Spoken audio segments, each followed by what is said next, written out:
امتحنك الذي خلقك فوجدك لما امتحنك صابرا.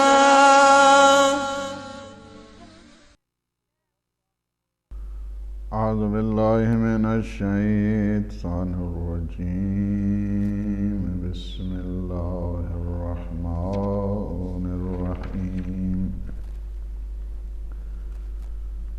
الحمد لله الذي قصرت عن رؤيته أبصار الناظرين وعجزت عن نعته أوهام الواصفين. الصلاة والسلام والتحية والإكرام على النبي المؤيد والرسول المسدد المصطفى الأمجد المحمود الأحمد سيدنا ونبينا وشفيع ذنوبنا وطبيب نفوسنا أبي القاسم محمد وعلى أهل بيته الطيبين الطاهرين المعصومين المنتجبين الهداة المهديين سيما بقية الله في العالمين. روحي وأرواح العالمين لتراب مقدمه الفداء. ولعنة الله على أعدائهم أجمعين من الآن إلى قيام يوم الدين.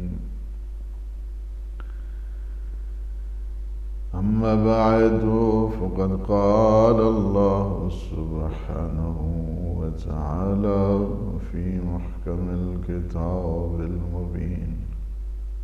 بسم الله الرحمن الرحيم. قل لا أسألكم عليه أجرا إلا المودة في القربى. وقالت فاطمة الزهراء سلام الله عليها في خطبته فجعل الله في خطبة المسجد فجعل الله الإيمان تطهيرا لكم من الشرك والصلاة تنزيها لكم عن الكبر والزكاة تزكية للنفس ونماء في الرزق.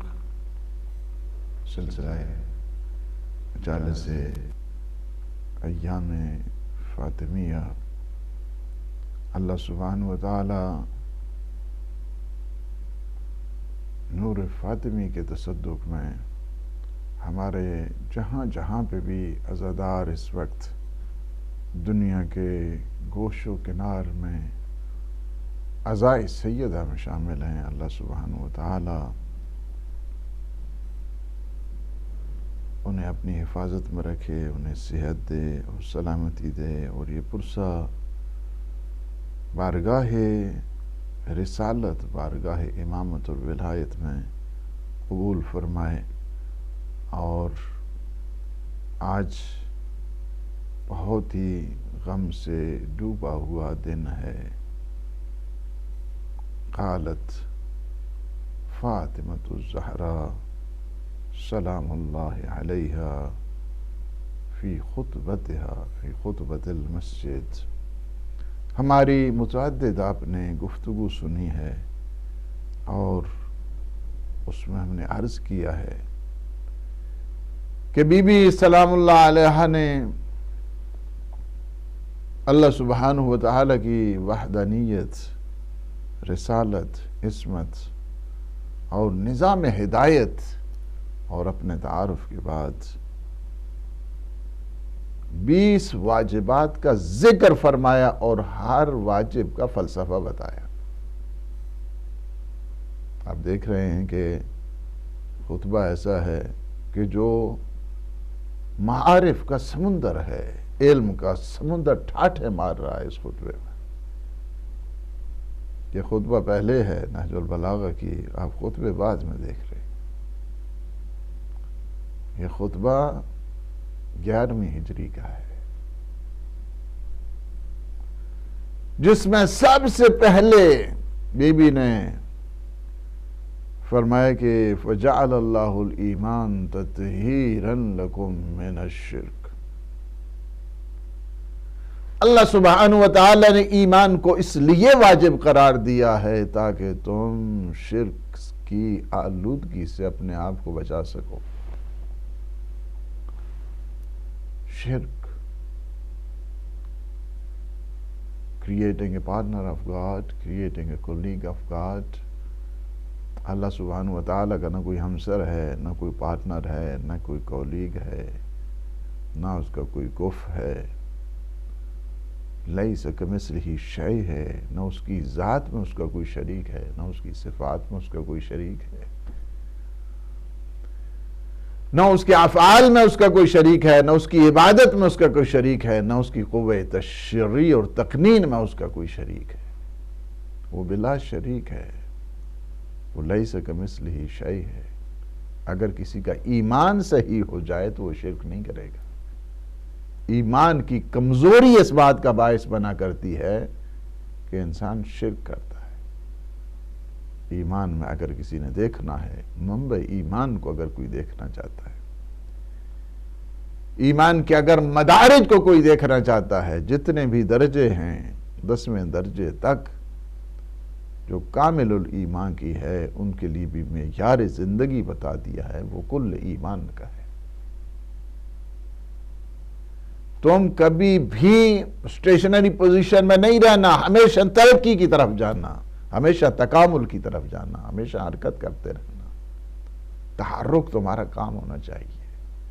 اسی طرح بیٹھنا نہیں، اسی طرح ہاتھ پہ ہاتھ دھر کے بیٹھنا نہیں ہے۔ تم 5ویں درجے پر بھی ایمان کے پہنچ گئے ہو تو 6 درجے کی کوشش کرو، 8ویں پہ بھی پہنچ گئے ہو 9ویں کی کوشش کرو، 9ویں پہ پہنچ گئے ہو 10ویں کی کوشش کرو، 10ویں پہ بھی پہنچ گئے ہو تو پھر بھی تم نے بیٹھنا نہیں ہے۔ تمہارے نزدیک تمہیں چاہیے کہ اب بھی تمہارے لیے جو معیار ہے وہ معیار ان کا ہے کہ جو کل ایمان ہے۔ لو کشف الغطا لما ازددت یقینا۔ جن کا علم ایسا ہے، جن کی معرفت ایسی ہے، جن کا یقین ایسا ہے کہ اگر دنیا کے پردے چھٹ جائیں پھر بھی اہلی کے اس ایقان میں، اہلی کے اس یقین میں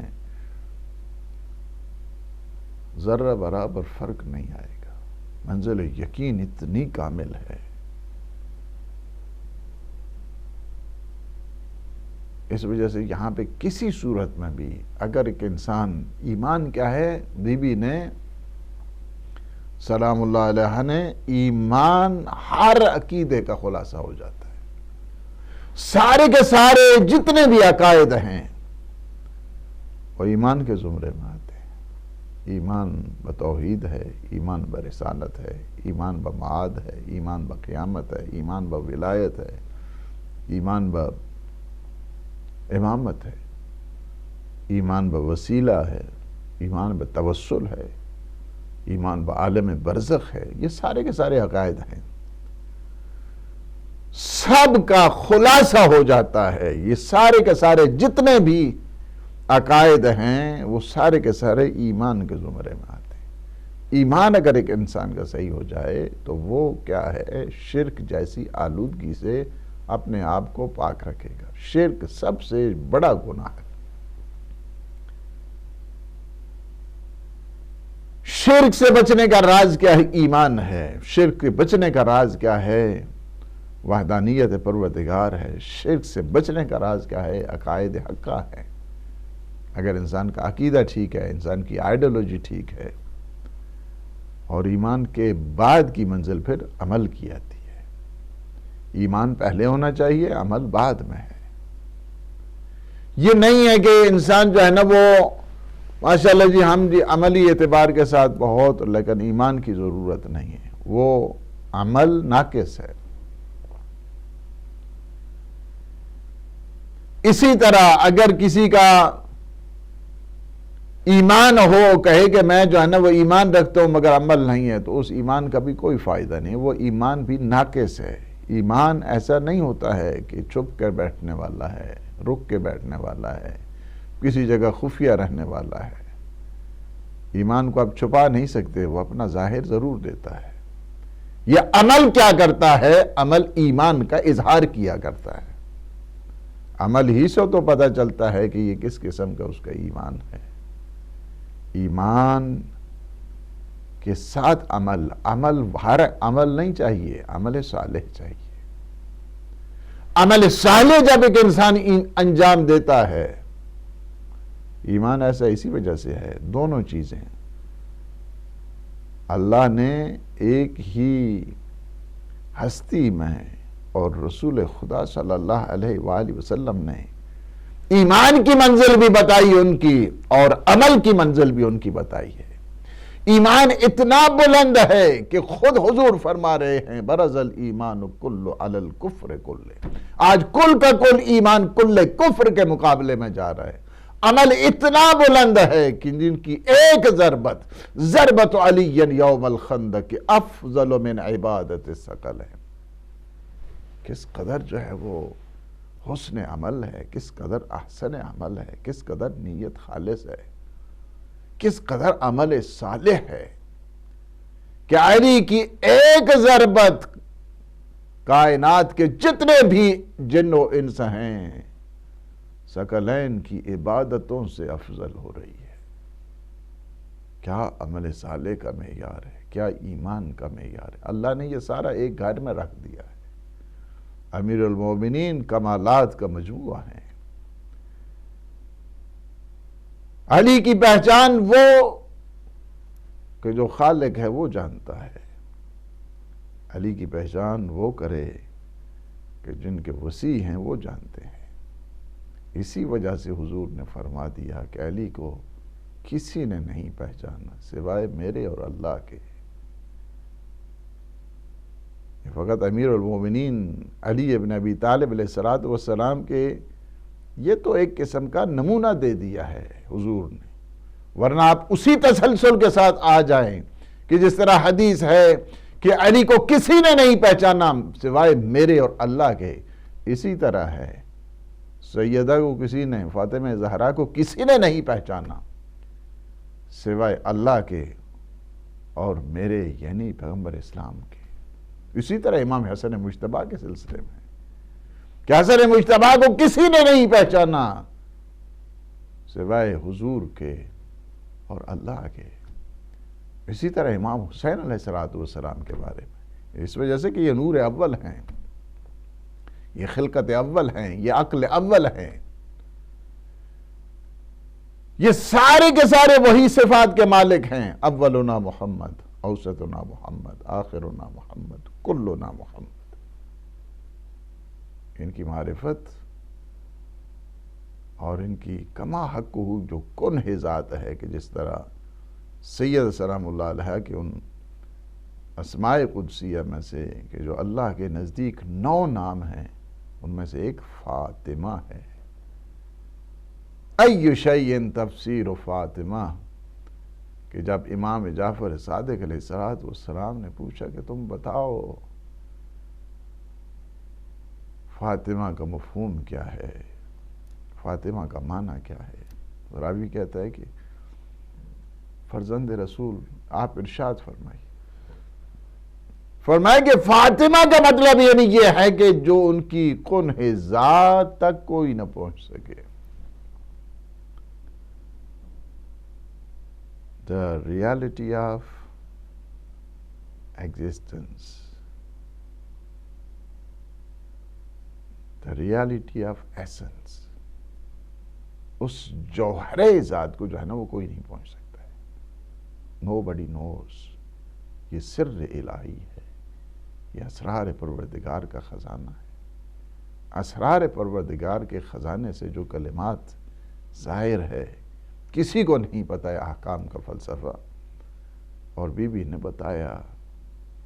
یہ معصوم ہی بتا سکتے ہیں فلسفہ احکام، فلسفی آف ڈیوائن لا جس کو کہا جائے، یہ معصوم ہی بتا سکتے ہیں، صاحب شریعت ہی بتا سکتے ہیں، صاحب شرع ہی بتا سکتے ہیں، جو شریعت کے خد و خال سے، نقوش سے واقف ہیں، وہی بتا سکتے ہیں۔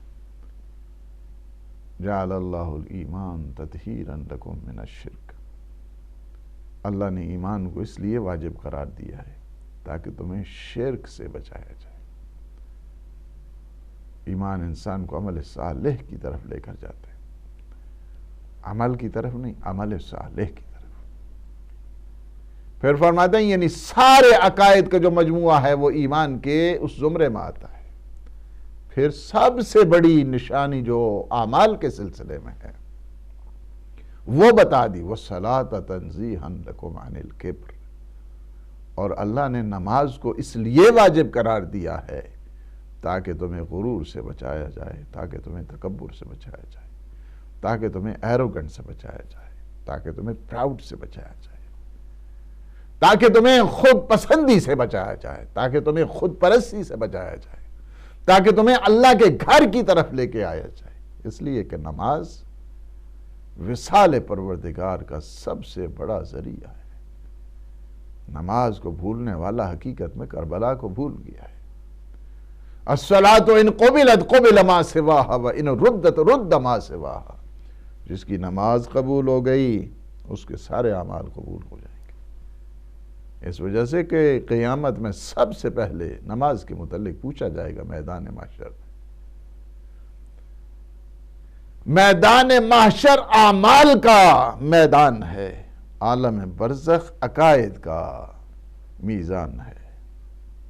عقیدہ اگر صحیح ہے، عقیدہ ہے تو پھر اعمال کے متعلق پوچھا جائے گا نا۔ عقیدہ ہی نہیں ہے تو اعمال کا تو پھر کوئی فائدہ نہیں ہے مرنے کے بعد۔ مرنے کے بعد کوئی فائدہ نہیں، اس وجہ سے کہ عمل جتنے بھی انسان، یہ تو انسان کی فطرت میں شامل ہے کہ انسان اچھے اعمال کو پسند کرتا ہے۔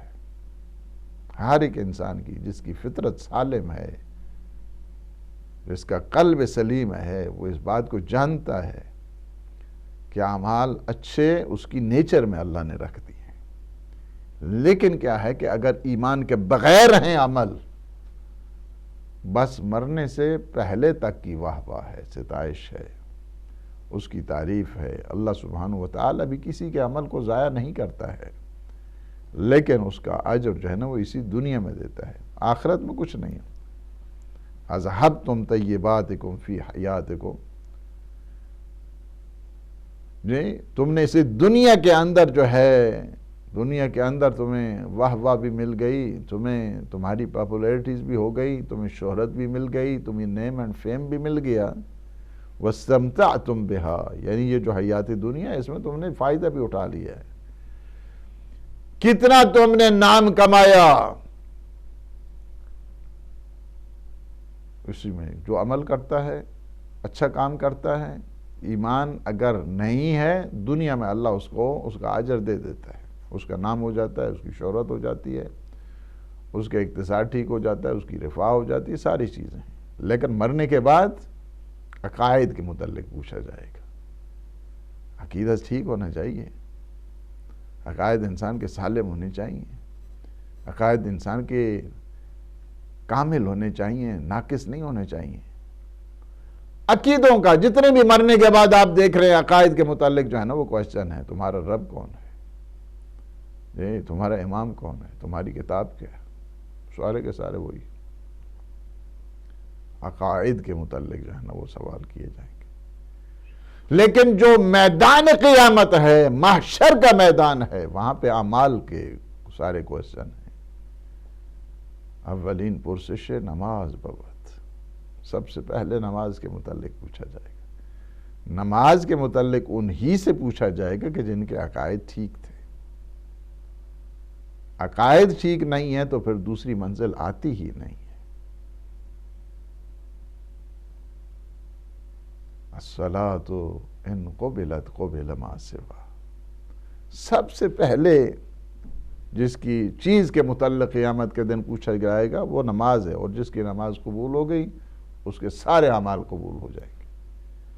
جس کی نماز کو رد کر دیا گیا اس کے سارے اعمال کو رد کر دیا جائے گا۔ نماز سب سے اللہ کی معرفت کے بعد سب سے بڑا جو معیار ہے، جس طرح معصومین نے فرمایا ہے، وہ نماز ہے۔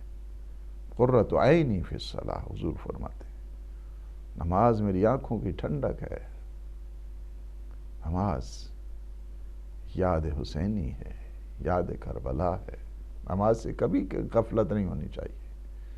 دنیا والے پیچھے رہ جائیں نمازوں میں تو رہ جائیں، حسینی ہمیشہ یاد ہے نماز کے ساتھ، وہ سجدہ آخر اس کو کبھی نہیں بھولنا چاہیے۔ اور جو بیوی نے فلسفہ بتایا ہے نماز کے سلسلے میں، خطبہ مسجد پڑھ رہا ہوں،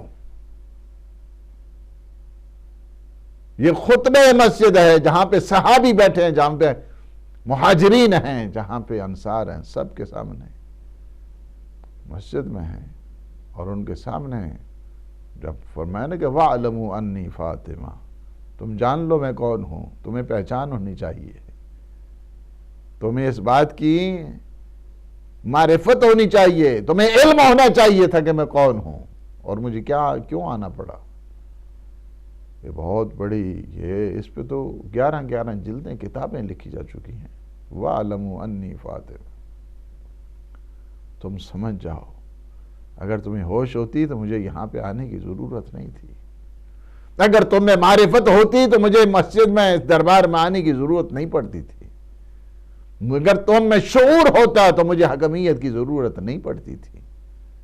تمہیں پتہ ہوتا وَاعْلَمُوا أَنِّي فاطمہ کہ آئے مباہلہ میری شان میں ہے، آئے تطہیر میری شان میں ہے، سورہ حلقات میری شان میں ہے، سورہ کوثر میری شان میں ہے، اور آیا ذی القربان میری شان میں ہے، آئے مودت میری شان میں ہے۔ میرے متعلق کہا گیا نا ہم فاطمۃ و ابوہا و بالہا و بنوہا وَاعْلَمُوا أَنِّي فاطمہ۔ اور تمہیں یہ پتہ ہونا چاہیے کہ حضور بس میرے ہی بابا ہیں، تم میں سے کسی کے بابا نہیں ہیں۔ جو بذات خود یہ جملہ بی بی کی اکلوتی، جو کہتے ہیں نا کہ ہاں جی کتنی بیٹیاں، اکلوتی بیٹی کے اوپر جو دلیل ہے وہ یہ خطبہ ہے، خطبہ مسجد ہے۔ تمہیں پتہ ہونا چاہیے میں کون ہوں، میں فاطمہ ہوں، تم میں سے کسی کا باپ نہیں ہے، وہ میرے بابا ہے۔ یہ ساری کی ساری اس کے بعد اخلاقیات کا جو درس ہے وہ دیا ہے۔ وہ اخلاقیات کیا ہے؟ وَالصَّلَاةَ تَنزِيهًا لَكُمْ عَنِ الْكِبْرِ، اللہ نے نماز کو اس لیے واجب قرار دیا ہے تاکہ تمہیں تکبر سے بچایا جائے۔ تکبر سارے مفاسد کی جو ہے نا وہ جڑ بن جاتی ہے۔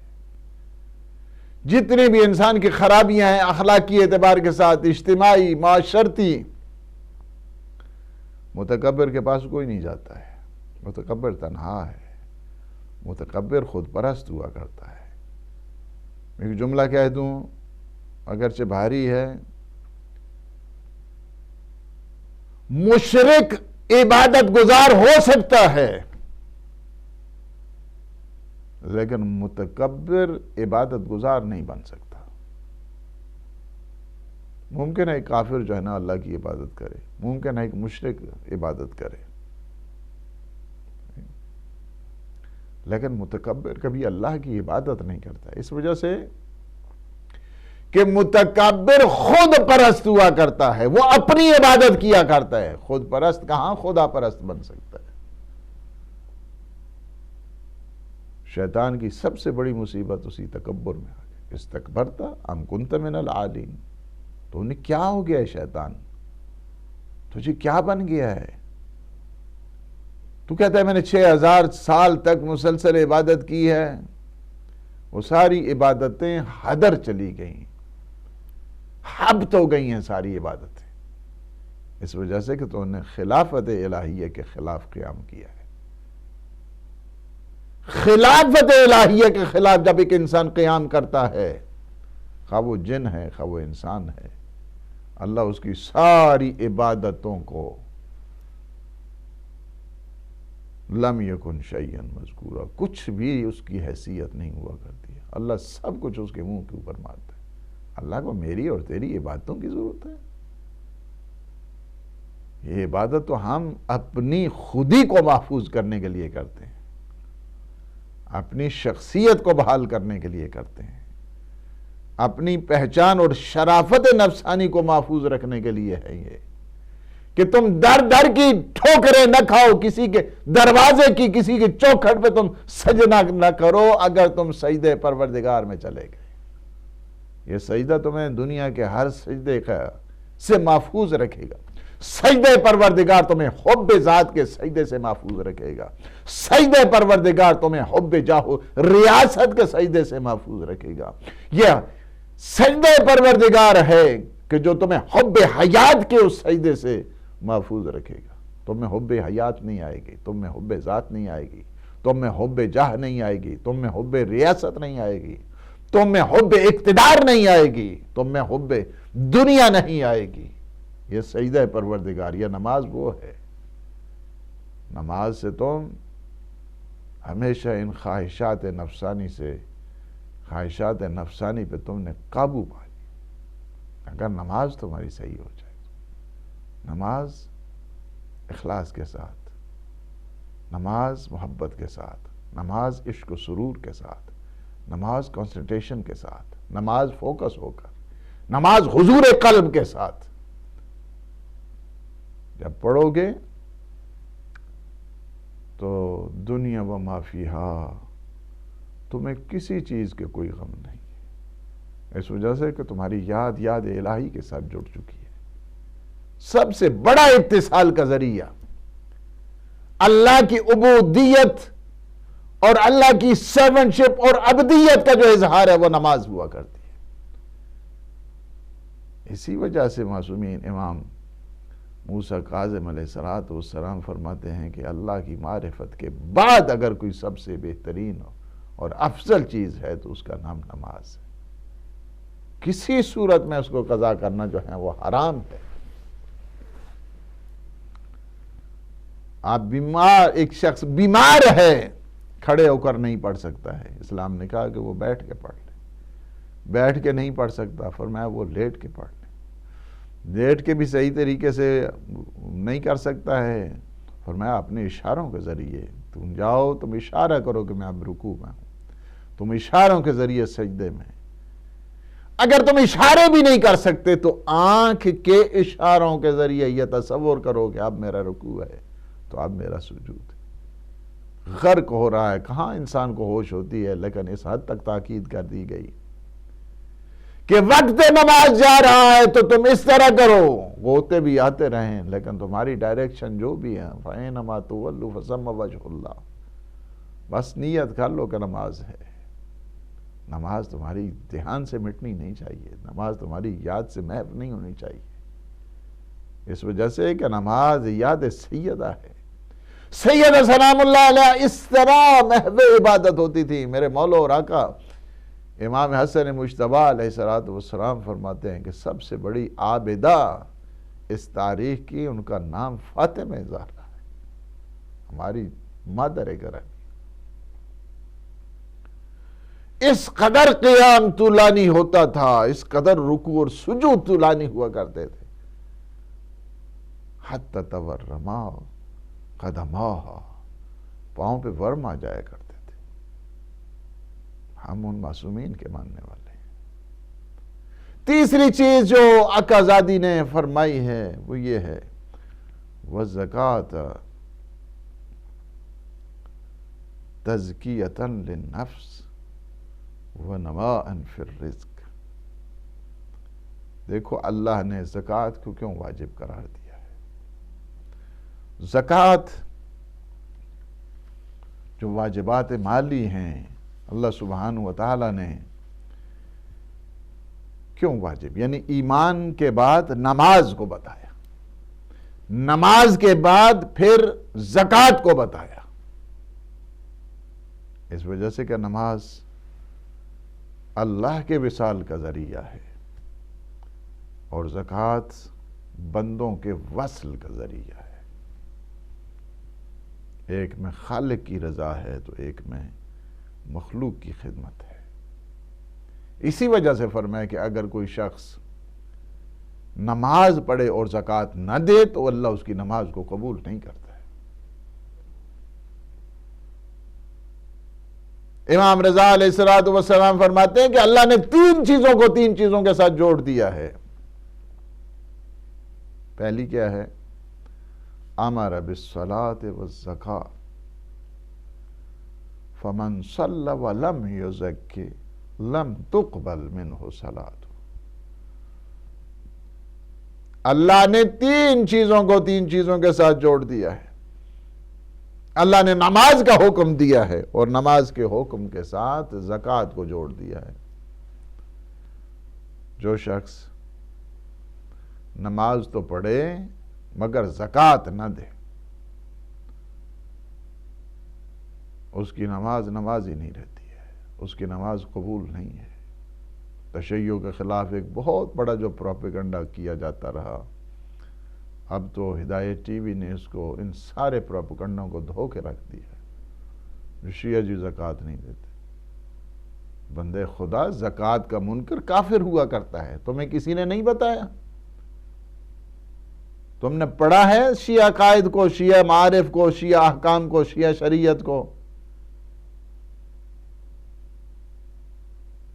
ایک توضیح المسائل ہی دیکھ لیتے تو تمہیں پتہ چل جاتا، ایک تحفۃ العوام ہی دیکھ لیتے تو تمہیں پتہ چل جاتا. کتاب و زکوٰۃ جو تشیع کی ہے اس میں بھی دیکھ لیتے، آپ کو 9-10 چیزیں جو ہے نا وہاں پہ مل جاتی. لیکن کتنا بڑا ظلم ہے ایک مکتب کے اوپر.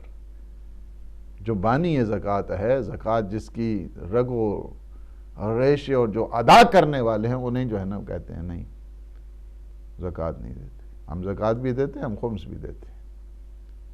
زکوٰۃ واجب ہے، زکوٰۃ کا منکر کافر ہے. خمس واجب ہے، خمس کا منکر کافر ہے. کہ سنو یہ چیزیں. ہمارے ہاں زکوٰۃ ہے، ہمارے ہاں معیار ہے، ہمارے ہاں گندم ہے، گندم سے جو ہیں، کشمش ہیں، کھجوریں ہیں، یہ جو سونا چاندی ہے یہ ساری کی ساری ان کے اوپر جو ہے نا وہ زکوٰۃ ہے. البتہ سونا چاندی وہ کہ جو سکوں کی صورت میں ہے. اگر بنے ہوئے زیورات ہیں اس کے اوپر خمس لگ جاتا ہے اگر ضرورت سے زیادہ ہے. 4-5 تولے کو تو مسئلہ نہیں ہوتا ہے. اس کے بعد اگر ہے تو اس کے اوپر زکوٰۃ نہیں، اس کے اوپر خمس لگے گا. اب 2.5% نہیں ہے، 20% ہے. جیسا میں کہوں گا جوانوں سے، خواہ وہ کسی بھی مکتب سے ہیں، تشیع کے عقائد پڑھیں، تشیع کا احکام پڑھیں. سب سے بڑی مخالفت ان لوگوں نے کی ہے جو انتہائی جاہل ہیں تشیع کے بارے میں. انہیں پتہ ہی نہیں شیعہ کیا ہوتے ہیں، شیعہ کے عقائد کیا ہیں، شیعہ کے احکام کیا ہیں، شیعہ کی شریعت کیا ہے، ان کی کتاب فقہی کیا ہے. ایک لفظ انہوں نے نہیں پڑھا ہوتا ہے. اور یہ جو بیٹھے ہوتے ہیں ان ممبروں پر، بعض جہالت جو ہے نا وہ اگل رہے ہوتے ہیں. کیا ہے یہ بی بی کا میں خطبہ پڑھ رہا ہوں، وہ بھی خطبہ مسجد پڑھ رہا ہوں کہ جو ہماری اساس ہے، ہماری ہیریٹیج ہے، یہ ہماری میراث ہے تشیع کی، اس سے میں پڑھ رہا ہوں. آقا زادی فرماتی ہیں کہ اللہ نے زکوٰۃ کو اس لیے واجب قرار دیا ہے تزکیۃ للنفس، تاکہ تمہاری تطہیر باطنی کی جائے، تمہارے رزق میں اضافے کا باعث بن جائے. 2 فلسفے بتائے ہیں زکوٰۃ کے وجوب کے سلسلے میں. اگر کوئی اس وجہ سے ہے کہ ایمان کے بعد نماز، نماز کے بعد زکوٰۃ،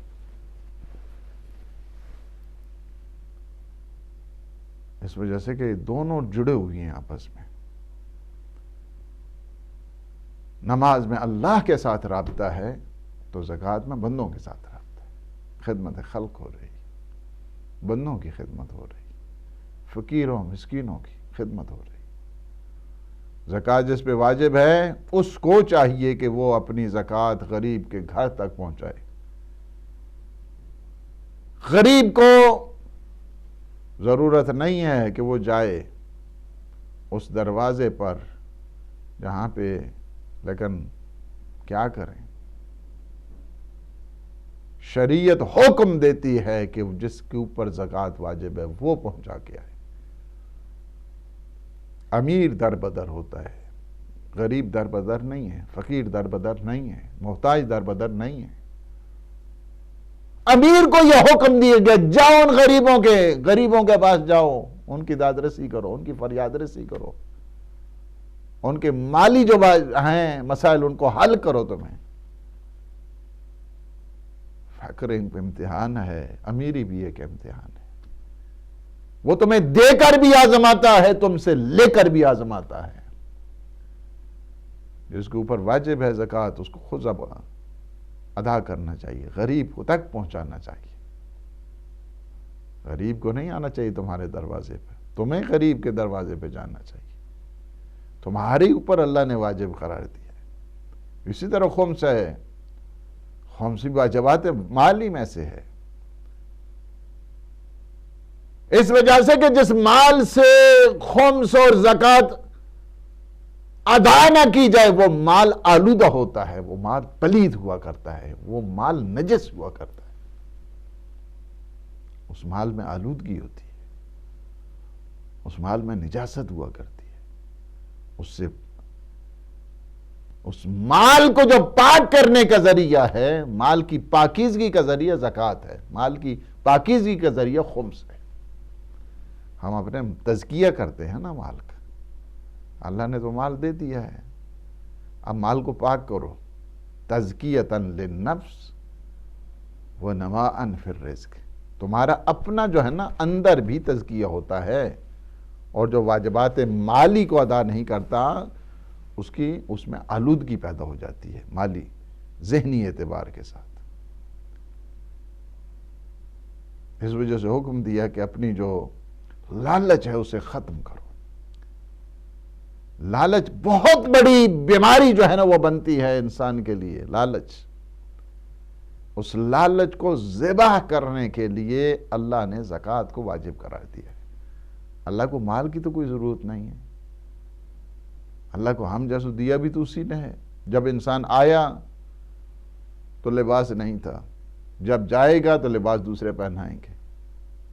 بیچ میں یہ ہے کہ تمہارے جو واجبات ہیں تم ادا کرو، محرمات سے اپنے آپ کو بچاؤ، اخلاقیات کو اپنی زندگی کا ذریعہ بناؤ، یہ ہے۔ تمہارا تزکیہ ہو جائے گا جب تم زکوٰۃ دو گے۔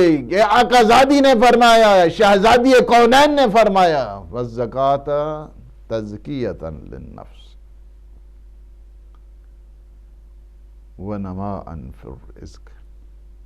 زکوٰۃ اس لیے اللہ نے واجب قرار دی ہے تاکہ تمہیں آلودگی سے بچائے، تمہاری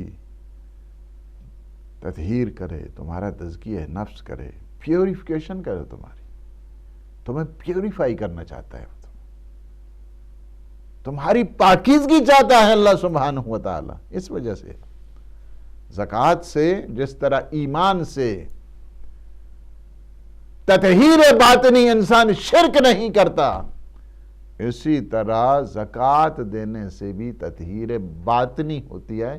انسان لالچ نہیں کرتا، انسان بخل نہیں کرتا، انسان حسد نہیں کرتا، انسان دوسروں کے دکھ درد میں جو ہے نا وہ شامل ہوتا ہے۔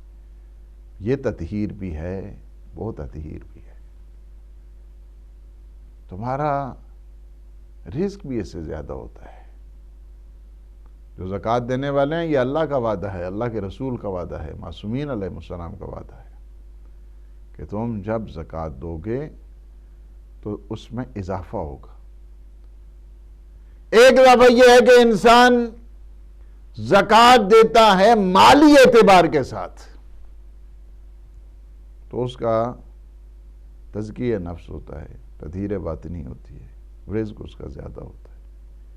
پھر معصومین علیہ السلام نے اسی زکوٰۃ کو، اس کی جامعیت کو اور اس کے مفہوم کو پھیلا دیا ہے۔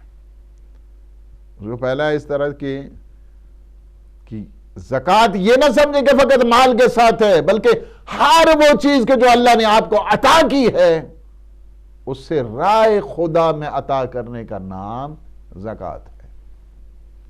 اللہ نے آپ کو علم دیا ہے تو علم کو نشر کرنا زکوٰۃ ہے۔ اللہ نے آپ کو حلم دیا ہے تو آپ کیا ہے، اس سے لوگوں کو برداشت کریں۔ اللہ نے آپ کو مال دیا ہے، دوسروں کو بخشنا جانا یہ زکوٰۃ کہلائے گا۔ اسی لیے فرمایا زکوٰۃ العلم نشرہ وزکوٰۃ الجاہ بذلہ۔ اللہ نے آپ کو اقتدار دیا ہے، جاہ و ریاست دی ہے، تو کیا کریں آپ؟ بذلہ، اس میں بخشش کی طرف جائیں، اپنے دشمنوں کو معاف کریں، دشمنوں سے انتقام نہ لیں، ریونج نہ لیں۔ دشمن سے سب سے بڑا انتقام یہی ہوتا ہے کہ اس سے انتقام نہ لیا جائے، اس سے بڑھ کر کوئی انتقام نہیں ہوتا ہے۔ انتقام لے کر آپ نے اپنے آپ کو گرا دیا ہے۔ دشمن پہ انتقام نہ لینا ہے۔ فرمایا کہ یہ کیا ہے، جب آپ انتقام نہیں لیں گے تو یہ آپ کی زکوٰۃ بن جائے گی۔ یہ زکوٰۃ ہے آپ کی۔ زکوٰۃ الحلم الاحتمال، حلم اللہ نے آپ کو دی ہے، ہمبلنس آپ کو دی ہے، دوسروں کو برداشت کریں، ان کے ساتھ حسد نہ کریں، ان کے ساتھ بخل نہ کریں، ان کی غیبت نہ کریں، ان پہ تہمتیں نہ لگائیں۔ زکوٰۃ المال الافضال، اور اللہ نے آپ کو مال دیا ہے تو مال کی زکوٰۃ یہ ہے کہ آپ دوسروں پہ خرچ کریں، بخشش کریں، دوسروں کو عطا کریں۔ زکوٰۃ القدرت الانصاف، آپ کے پاس گورنمنٹل پاور آ گئی ہے تو کرسی پہ چمٹ جانے کا نام اقتدار نہیں ہوتا ہے، انصاف کرنے کا نام جو ہے نا وہ اقتدار ہوتا ہے۔ انصاف کرو، عدل کرو، جسٹس کرو۔ زکوٰۃ الجمال العفاف، کسی کو اللہ نے حسن دیا ہے، جمال دی ہے، زیبائش دی ہے، اس کو چاہیے کہ وہ ماڈسٹی کی طرف جائے، عفاف کی طرف جائے، پاک دامنی کی طرف جائے۔ زکوٰۃ الظفر الاحسان، اللہ نے آپ کو کامیابیاں دی ہیں، کامیابیوں کی زکوٰۃ یہ ہے کہ دوسروں کے ساتھ اچھا سلوک کرو، غرور میں نہ جاؤ، تکبر میں نہ جاؤ۔ زکوٰۃ البدن الجہاد والصیام، آپ کو اللہ نے صحت دی ہے، تندرستی دی ہے، جہاد کریں راہ خدا میں، سٹرائیو اور سٹرگل کریں اللہ کے راستے میں، روزے رکھیں، اللہ نے آپ کو صحت دی ہے، اللہ نے آپ کو سلامتی دی ہے۔ زکوٰۃ الیسار بر الجیران، اللہ نے آپ کو آسودگی دی ہے، یو آر ویل آف۔ کیا کریں؟ اپنے پڑوسیوں کا خیال رکھیں، ان میں اگر غریب ہیں ان کی غریب پروری کریں، فقیر ہیں فقیر پروری کریں، ان پہ احسان کریں۔ زکوٰۃ الصحت فی طاعت اللہ، اللہ نے آپ کو صحت دی ہے، عافیت دی ہے، سلامتی دی ہے، تو آپ کیا کریں؟ اللہ کی اطاعت میں گزاریں، اللہ کی بندگی کریں۔ بندگی پروردگار میں آپ کے جانا یہ زکوٰۃ بن جائے گا۔ زکوٰۃ الشجاعت، زکوٰۃ الشجاعت الجہاد فی سبیل اللہ، شجاعت، بہادری، اس کی زکوٰۃ یہ ہے کہ آپ جہاد کریں راہ خدا میں۔ زکوٰۃ سلطان اغاثۃ الملہوف، اللہ نے آپ کو ریاست دی ہے تو آپ مظلوموں کا خیال رکھیں، جو بیچارے فریاد رس ہیں۔ اللہ نے آپ کو ریاست دی ہے، اللہ نے آپ کو طاقت دی ہے، آپ نے کیا کرنا ہے؟ مظلوموں کی آواز بن جانا ہے، مظلوموں کی آواز بن جانا ہے۔ اللہ نے آپ کو زبان دی ہے، مظلوموں کی آواز بن جاؤ۔ اللہ نے آپ کو مال دیا ہے، مظلوموں کی آواز بن جاؤ۔ اس وقت دیکھ رہے ہیں دنیا کے اندر ایروگنٹ پاورز یہ کیا کر رہی ہیں، یہ طاغوتی طاقتیں کیا کر رہی ہیں۔ آپ نے یمن کو دیکھا، آپ نے فلسطین کو دیکھا، آپ نے کشمیر کو دیکھا، آپ نے میانمار کو دیکھا، آپ نے یہ جو مڈل ایسٹ کے حالات ہیں انہیں دیکھا، کس قدر جو ہے وہ ان طاقتوں نے، عراق کی صورتحال آپ نے دیکھی، افغانستان کی صورتحال آپ نے دیکھی۔ آپ کا کام یہ ہے مظلوموں کی آواز بن جائیں، ظالموں سے نفرت کا اعلان کریں۔ آج جو مجلس ہے اس کا بھی ایک وہی ہے عنوان کہ ہم نے مظلومیت کی نصرت کرنی ہے۔ سب سے بڑی مظلومیت پیغمبر اسلام کے بعد اس گھر پہ ہوئی ہے کہ جس گھر کا احترام فرشتے کیا کرتے تھے، بغیر دق الباب کے گھر میں داخل نہیں ہوتے تھے۔ سنی شیعہ ساری روایات میں موجود ہے کہ جب پیغمبر کا وقت آخر ہے، حضرت اسرائیل دروازہ نوک کرتے ہیں، حضور کا سر بیٹی کی آغوش میں ہے، بیٹی کو پتہ چل گیا اب وقت آخر آ رہا ہے، بار بار دروازہ نوک ہو رہا ہے۔ ایسے میں وہ جو گرم گرم آنسو ہیں پیغمبر کے چہرے اقدس پہ جب گرتے ہیں زہرائے مرضیہ کے، تو نگاہ اٹھا کے دیکھا، کہا بیٹی یہ بار بار جو دروازہ کھٹکھٹا رہا ہے، دروازہ نوک کر رہا ہے، یہ کوئی عام نہیں ہے، یہ تو کسی کے پاس جو ہے نا وہ جاتا ہے بغیر اجازت کے جاتا ہے۔ آج تک نہ کسی نبی نہ کسی وصی کسی سے اجازت نہیں لیتا آنے کی۔ بی بی یہ آپ کے گھر کا شرف ہے، اسرائیل آ کر آپ سے اجازت چاہ رہے ہیں، انہیں اجازت دے دو۔ انبیاء اور رسول جہاں پہ جس دروازے کا احترام کریں، ملائکہ آ کر دق الباب کریں، حضور آ کر 6 مہینے تک مسلسل آیتیں پڑھیں، السلام علیکم یا اہل بیت النبوہ کہہ کے خطاب کریں، چادر تطہیر کی وارث آئے تطہیر کا سلام ہر روز وصول کریں۔ اسی دروازے پر کہ جس کی وہ شان، جس کی شان شان تطہیری ہے، جس کی شان شان کوثری ہے، اسی دروازے پہ آگے ایک گروہ آ گیا، مسلمان آ گئے، سادات کے گھر کے اوپر حملہ کرنا، لکڑیاں جمع کی، دروازے کو ایسے گرایا، دھکا دیا۔ تاریخ یہ کہتی ہے کہ بی بی بین الدار والجدار، بی بی در و دیوار کے درمیان آ گئی، ایک دفعہ آواز دی یا ابا الحسن، آپ زہرا کی فریاد کو پہنچو۔ دوسری آواز دی، اپنے بابا کو آواز دی کہ بابا آپ کے بعد کیا ہو گیا ہے، آپ کے بعد اتنی مصیبتیں آئیں کہ اگر وہ دنوں پہ آتی دن رات کی صورت اختیار کر جاتے۔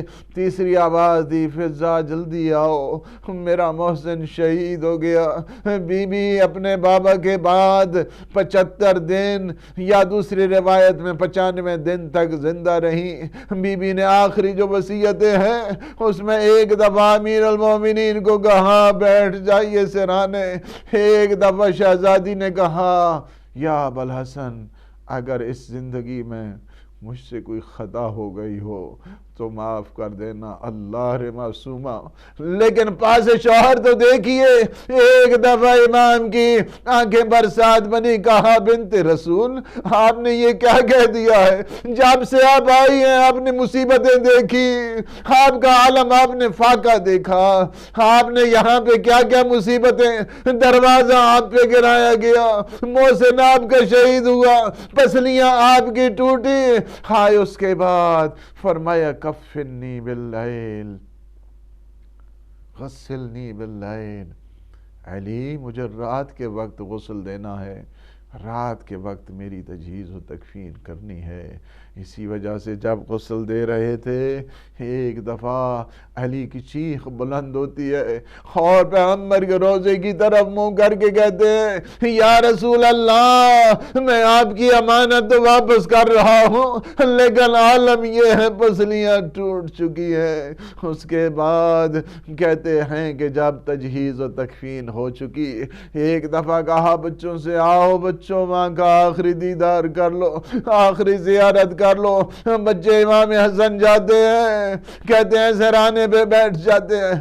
ہائے دوسری طرف بی بی زینب جاتی ہیں کہتے ہیں دروازے پہ کھڑے ہیں حسین. ایک دفعہ آواز دیتے ہیں اماں مجھ سے بات کیجئے. الوداع کرنے سے پہلے تاریخ یہ کہتی ہے بدن کا بند کفن ٹوٹے. ایک دفعہ کہا الیہ میرے بیٹے تم آ جاؤ. ماں کے سینے کے ساتھ ایسے میں حاتم غیبی کی آواز آتی ہے یا علی بچوں کو ہٹاؤ. ہاں تسبیح ملائکہ رک گئی ہے. اللہ لعنت اللہ علی القوم الظالمین سیعلم الذین ظلموا ایام منقلب ینقلبون. خدایا بحق محمد و آل محمد ہمارے ان لمحات کو اپنی عبادت میں شمار فرما. پروردگار یہ تعزیت اور یہ غم اور یہ پرسہ ہماری آخرت کا ذریعہ قرار دے. اہل بیت اطہار علیہم السلام کو یہ ان کی بارگاہ میں یہ پرسہ قبول فرما. خدا بحق محمد و آل محمد جہاں جہاں پہ بھی یہ آواز جا رہی ہے جہاں پہ سن رہے ہیں جہاں پہ دیکھ رہے ہیں اور حاجات رکھتے ہیں یا اللہ پروردگار کی بارگاہ میں ہم التجا کرتے ہیں واسطہ دیتے ہیں سید سلام اللہ علیہ کا. جتنے مومنین مومنات حاجات رکھتے ہیں یا اللہ ان کی حوائج شرعیہ کو پورا فرما. جتنے مومنین مومنات پریشان حال ہیں ان کی پریشانیاں دور فرما. جتنے مومنین مومنات کسی مصیبت میں گرفتار ہیں پروردگار تو نے اس مصیبت سے نجات عطا فرما.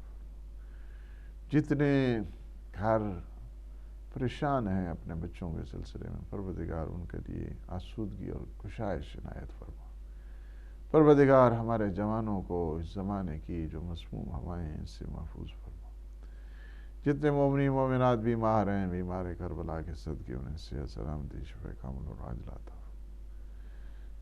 ہم سب کے مرحومین اور بالخصوص مرحوم سید علی عباس زیدی سید حمید حسن زیدی سیدہ خورشید فاطمہ زیدی پروردگار تو ان کی روح کو شاد فرما. انہیں کروڑ کروڑ جنت نصیب فرما. سید سلام اللہ علیہ کا جوار مقدس اہل بیت اطہار معصومین علیہ السلام کے جوار مقدس نصیب فرما. یا اللہ عالم اسلام کو سر بلند فرما. عالم طاغوت کو نابود فرما. امام زمان قطب عالم امکان کے ظہور پر نور میں تعجیل فرما. اللہم عجل ولیک الفرج. اللہم صلی علی محمد وآلہ. السلام عليك يا ممتحنا امتحنك الذي خلقك فوجدك لما امتحنك صابرا